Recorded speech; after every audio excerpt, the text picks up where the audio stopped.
Carrie Kittinger, and I wanted to just encourage you ladies today, or men out there, it doesn't matter who's watching, but wanted to encourage you today that the Lord has just the right experiences and plans and circumstances for you to walk through. And I don't know about you, but sometimes I want to not necessarily compare the way I look to others, because I think that's something I've worked through, but I want to compare my circumstances to other people. I think it's easy for us to look at what others go through and think, oh, either that's so difficult I could never go through that, or we look and say, wow, it must be nice to just have a life of luxury and ease. And we get to where we think our circumstances are so unique that nobody else could understand what we're going through.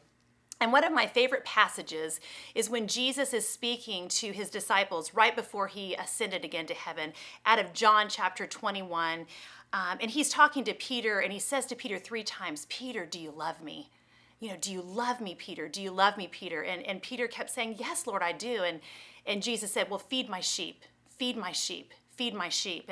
And then towards the end of that passage, Jesus tells Peter the way in which he will glorify the Lord in his death, and that it would be a death that would be difficult. And so we can imagine that Peter's thinking, I don't want to go through that. And so what Peter did was he looked over at John, one of the other disciples who was there, and he says, well, Lord, what about John? And Jesus said, if I want him to live and remain alive until I return, what is that to you? You follow me. And so I'm always reminded of that when I want to compare my circumstances to others and say, well, Lord, what about her? What about him? And I feel like he wants to remind me and you today, just like he did Peter, if I want to do that in their life, what is that to you? You follow me.